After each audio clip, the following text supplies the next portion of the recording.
Hey, let's kill them all, man. Kick it.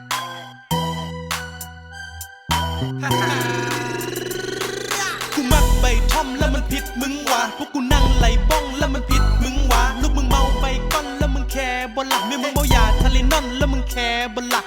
2-3สุดที่พวกกูแซ่อยู่ในถังนั่งแต่เศร้าฮอดเด็กแล้วมึงเป็นแม่มึงยังทำทรงเดือดร้อนปั่นพวกกูปุ้นธนาคารเฮ็ดคือถึกแต่สุดท้ายพวกมึงสขายอยู่ห้องกลางหยุดบอกพวกกูเศร้าตั้งวงพวกกูบ่ได้เฮ็ดหยังผิดแค่นั่งเฝ้าล่างทรงนั่งสั่นอยู่งึกพอผีมันเข้าล่างคนเลยที่เห็นน้ำสีเหลืองอยู่จออันนั้นมันคือน้ำมนต์กูนั่งต้มใบก็ว่าพวกกูเป็นคนผิดใครเป็นคนตั้งกติกาผู้ใดว่าเป็นคนคิดที่หูไม่มึงแดงกับกูนี่แหละเป็นคนบิดเพราะมันเป็นแมนบ่ยอมก้มตามกูเลยต้องฟัดแดดเชดเข้ามาซักแดดเด็กพวกกูมาแบบโหดจับตบมึงกะโหลกสั่นบ่ต้องมาเว้าติดตลกบ่อยากฟังเด็กกระโปกสั่งเมียมึงกระโดดนางบ่อยากจะคิดในตอนที่เมียมึงใส่ทานางสโตกทางบอกเมียมึงบ่ต้องทักถ้าหากว่ามันยังมีเมนค่าตัวมึงบ่ต้องหักบอกเมียมึงเลยบ่มีเซนมึงกับกูบ่ฮู้จักกันมันบ่มีทาง to be friend เพราะกูบ่คบกับพวกกระจอกที่มันอ้างแต่บอกว่าดีเด่นเฮีย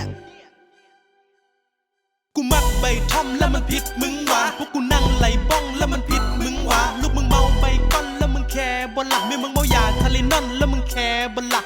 2-3สุดที่พวกกูแซ่อยู่ในถังนั่งแต่เศร้าฮอดเด็กแล้วมึงเป็นแม่มึงยังทำทรงเดือดร้อนปั่นพวกกูปุ้นธนาคารเฮ็ดคือถึกแต่สุดท้ายพวกมึงสขายอยู่ห้องกลาง